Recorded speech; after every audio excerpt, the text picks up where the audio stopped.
తెనాలి శ్రావణ్ కుమార్ గారు. ధన్యవాదాలు అధ్యక్ష.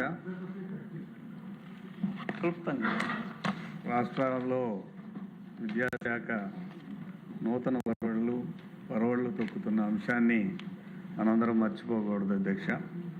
ఎందుకంటే ఒక ప్రైమరీ ఎడ్యుకేషనే కాదు, హైయర్ ఎడ్యుకేషన్ కూడా చాలా మార్పులు తీసుకురావడం ఈ బిల్లుల యొక్క ముఖ్యమైన ఉద్దేశం అధ్యక్ష. అమెండ్మెంట్స్ యొక్క ముఖ్యమైన ఉద్దేశం మీరు చెప్పినట్టుగా 3-4. ఒకటి, ప్రైవేట్ యూనివర్సిటీస్ ఎస్టాబ్లిష్మెంటు రెగ్యులేషన్కి సంబంధించిన అంశాలు.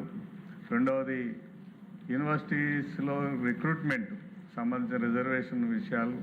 మూడవది, ఉమెన్ యూనివర్సిటీ ఎస్టాబ్లిష్మెంట్ కానీ, స్కిల్ డెవలప్మెంట్ యూనివర్సిటీ ఎస్టాబ్లిష్మెంట్ కానీ, వీటన్నిటి మీద సంబంధించిన అంశాలని సభలో ప్రవేశపెట్టడం చాలా సంతోషదాయకం. అది కూడా అందరికీ అర్థమయ్యేలాగా తెలియజేయడం కూడా చాలా గొప్ప విషయంగా భావిస్తున్నాను అధ్యక్ష. అయితే ఈ establishment universities of private universities establishment and regulation act 2016లో ఆంధ్రప్రదేశ్ అసెంబ్లీ పాస్ చేసింది. తదనుగుణంగా కొన్ని ప్రైవేట్ యూనివర్సిటీస్ ఎస్టాబ్లిష్ అయినాయి అధ్యక్ష. అయితే ఈ రాను దీని యొక్క ప్రధాన ఉద్దేశం ఏంటంటే, ఎస్టాబ్లిష్మెంట్లో ప్రధాన ఉద్దేశం ఉన్నత విద్యను అందుబాటులోకి తీసుకురావటం, అలాగే చాలా ఎక్స్టెన్సివ్గా దీన్ని తీసుకెళ్ళటం మరియు నాణ్యత ప్రమాణాలు కల్పించే దృష్టితో ఈ చట్టాలు చేయబడింది. 2016 చట్టం. ఈ 16 నుంచి ఇప్పటి వరకు దాదాపు 10 సంవత్సరాలు అయింది. కాలక్రమేణా జరిగింది ఏంటంటే, ఎంట్రీ రిక్వైర్మెంట్స్ మారిపోయినాయి అధ్యక్ష. అప్పుడు ట్రెడిషనల్ యూనివర్సిటీస్ నుంచి ఇప్పుడు స్కిల్ బేస్డ్ యూనివర్సిటీస్ వచ్చినాయి. అంతేకాకుండా జెండర్ బేస్డ్ యూనివర్సిటీస్ కూడా డెవలప్ చేయాల్సిన అవసరం ఏర్పడింది అధ్యక్ష. అంతేకాకుండా ఆర్థిక అవసరాలు, economical commitments of the universities and educational institutions పెరిగినాయి. తర్వాత సంస్థాగతకు సంబంధించిన కొన్ని నియమాలు పరిమితంగా ఉన్నాయి అధ్యక్ష. అంటే ఇన్స్టిట్యూషనల్ రూల్స్ అండ్ రెగ్యులేషన్స్ చాలా కఠినంగా కూడా ఉండటం కొన్నిసార్లు ఇబ్బంది పడతా ఉన్నది అధ్యక్ష. అందుకోసమే ఉన్నత విద్యలో వస్తున్న ఈ మార్పులకు అనుకూలంగా అవన్నీ దృష్టిలో పెట్టుకొని ఈ రూల్స్ రెగ్యులేషన్స్ని కొన్ని సడలింపు చేస్తూ కొన్ని రివిజన్ చేయాల్సిన అవసరం ఉంది. ఈ చట్టంలో మార్పులు చేయాలని భావించి అభిప్రాయపడటం జరిగింది అధ్యక్ష. అంతేకాకుండా government of India initiated phase 2 regulation deregulation activities కూడా చేపడుతుంది అధ్యక్ష. ఈ డీరెగ్యులేషన్ యాక్టివిటీస్ వల్ల కీలక రంగాల్లో మార్పులు చేర్పులు నియంత్రణలు సడలింపులు చేయటం, అలాగే ఈజ్ ఆఫ్ డూయింగ్ బిజినెస్ కూడా తీసుకురావడం జరుగుతుంది. పాత విధానంలో నియంత్రణ వ్యవస్థ ఎక్కువగా ఉండటం వల్ల విశ్వవిద్యాలయ స్థాపన మరియు అభివృద్ధికి ఆటంకం కలుగుతుంది అధ్యక్ష. అందువల్ల ఉన్నత విద్యను అభివృద్ధి పరచడం కోసం మరియు సమర్థవంతమైన విధానం మరియు మంచి మద్దతు గల వాతావరణం చేకూర్చడం కోసం ఆంధ్రప్రదేశ్ ప్రభుత్వం కూడా ఈ ఫేజ్ 2 రెగ్యులేషన్ని అమలు చేయడానికి ఆరంభించింది అధ్యక్ష. ఈ అమెండ్మెంట్స్ ద్వారా అది సాధ్యం అవుతుంది అధ్యక్ష. దీనిలో భాగంగా ప్రైవేటు విశ్వవిద్యాలయ స్థాపన కోసం అవసరమైన కనీస భూమి నిబంధనని తొలగిస్తున్నారు అధ్యక్ష. అయితే ఇంతకుముందు 50 ఎకరాలు ఒక విశ్వవిద్యాలయం ఎస్టాబ్లిష్ చేయాలంటే 50 ఎకరాల స్థలం కనీసంగా ఉండాలి. అటువంటి దాన్ని ఇప్పుడు ఈ అర్బనైజేషన్ వల్ల ఈ 50 ఎకరాలు కూడా అన్నీ ఒకే చోట ఉండాల్సిన అవసరం ఉంది అధ్యక్ష. మొత్తం క్యాంపస్ అంతా ఒక చోట 50 ఎకరాలు ఉండాల్సిన పరిస్థితి ఉంది. ఆ 50 ఎకరాలు అందుబాటులో ఉండే ఇన్స్టిట్యూషన్స్ సంఖ్య తగ్గిపోతూ ఉంది. కాబట్టి దాన్ని డీరెగ్యులైజ్ చేసి దాన్ని తగ్గించారు అధ్యక్ష.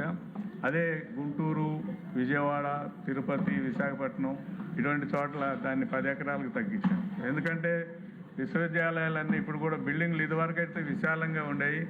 ఆంధ్ర యూనివర్సిటీ లాంటి 600 ఎకరాలు, 700 ఎకరాలు, 1000 ఎకరాలు క్యాంపస్లు ఉన్నాయి. ఇప్పుడు అన్నీ కూడా నిలువుగా పెరుగుతున్నాయి అధ్యక్ష. వర్టికల్ గ్రోత్ ఎక్కువగా ఉంది కాబట్టి దాన్ని డీరెగ్యులరైజేషన్లో తీసుకురావడం జరిగింది అధ్యక్ష. తర్వాత నియంత్రణ సడలింపులు తీసుకొస్తున్నారు అధ్యక్ష. అంటే ఇప్పుడు హైయర్ ఎడ్యుకేషన్ కౌన్సిల్ కానీ, లేకపోతే యూజీసీ నిబంధనలు కానీ, లేకపోతే ఆల్ ఇండియా టెక్నికల్ ఎడ్యుకేషన్ నిబంధనలు కానీ, వీటన్నిటిని కూడా లేటెస్ట్గా అమలు చేయాలంటే ఇప్పుడున్న వ్యవస్థ చాలా అధ్యక్ష. అందుకోసమే హైయర్ ఎడ్యుకేషన్ రెగ్యులేషన్ కమిటీ బదులు కమిటీ ఏర్పాటు చేస్తున్నారు అధ్యక్ష. తర్వాత కాల పరిమితి వివరాలు, ప్రభుత్వేతర రంగ సహాయం పొందే సంస్థలు అవసరమైన మౌలిక సదుపాయాలు మొదలైన వాటిని ప్రాధాన్యత గుర్తించడం జరిగింది.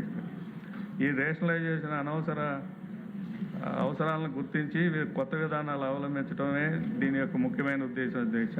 ప్రవేశాలను మెరుగుపరచడం, క్రమబద్ధమైన నియంత్రణ యంత్రాంగం ద్వారా జవాబుదారీతనాన్ని నిర్దేశించడం, యూజీసీ మరియు ఏఐటీసీ సాంకేతిక విద్య మార్గదర్శకాలతో సమానంగా ఈ చేంజెస్ తీసుకురావాల్సిన అవసరం ఉంది అధ్యక్ష. మహిళలకు ఉన్నత విద్యని అందుబాటులోకి తీసుకురావటం తెలుగుదేశం పార్టీ వ్యవస్థాపక అధ్యక్షులు నందమూరి తారక రామారావు గారు పద్మావతి మహిళా విశ్వవిద్యాలయం ఏర్పాటు తర్వాత ఇది ఒక గొప్ప చర్య అధ్యక్ష. ఈ చేంజెస్ తీసుకురావడం అనేది మహిళా విశ్వవిద్యాలయాన్ని ఏర్పాటు చేయాలని ప్రత్యేకంగా, ఎందుకంటే కాలక్రమేణా మహిళలు చదువుకునే వారి సంఖ్య పెరిగింది, కాంపిటీషన్ పెరిగింది. ఇప్పుడు ఏ రిజల్ట్ మనం చూసుకున్నా సరే బాలికలు విషయంలో చూసుకుంటే బాలికల పర్సంటేజ్ ఎక్కువగా ఉంది. ఇంజనీరింగ్ అడ్మిషన్ తీసుకున్నా, ఎంబీబీఎస్ అడ్మిషన్ తీసుకున్నా బాలికలు ఎక్కువ మంది సెలెక్ట్ అవుతున్నారు అధ్యక్ష. అందుకనే సరైన తగిన నిబంధనలు సమానత్వ విద్యను, ఉన్నత విద్యలో సమానత్వం సాధించడానికి కోసం మరియు నాణ్యత దిశగా పురోగతి సాధించడానికి కోసం తగిన నిబంధనలతో గ్రీన్ ఫీల్డ్ యూనివర్సిటీ ఎస్టాబ్లిష్మెంట్ కానీ, బ్రౌన్ ఫీల్డ్ యూనివర్సిటీ ఎస్టాబ్లిష్మెంట్ కానీ, మరియు రికగ్నైజ్డ్ యూనివర్సిటీస్ ఎస్టాబ్లిష్మెంట్ కానీ, ఉమెన్ యూనివర్సిటీస్ ఎస్టాబ్లిష్మెంట్స్ కానీ, లేదా ఇప్పుడున్న యూనివర్సిటీస్ని కొన్నిటిని ఉమెన్ యూనివర్సిటీగా కన్వర్ట్ చేయాలనే అంశాలన్నింటిలో కూడా ఈ రెగ్యులేషన్స్ అన్నింటినీ చాలా చక్కగా పొందుపరిచారు అధ్యక్ష. ఇవన్నీ మార్పుల్ని సక్రమంగా చేసే ఉద్దేశంతోనే ప్రైవేటు విద్యాలయాల స్థాపన మరియు క్రమబద్ధీకరణ తగు రీతిగా సవరించడానికి ప్రభుత్వం నిర్ణయించి ఈ అమెండ్మెంట్స్ అన్ని తీసుకొచ్చింది అధ్యక్ష. ఇది ఏప్రిల్ 22 నుంచి అమలు వస్తూ ఉంది కాబట్టి అప్పుడు మన శాసనసభ సమావేశాల్లో లేనందున ఆర్డినెన్స్ తీసుకొచ్చారు. ఆర్డినెన్స్ తానే ఈ బిల్లు ప్రవేశపెట్టారు. ఈ అమెండ్మెంట్స్ని సంపూర్ణంగా మద్దతు ఇస్తూ నాకు ఇచ్చిన అవకాశానికి ధన్యవాదాలు.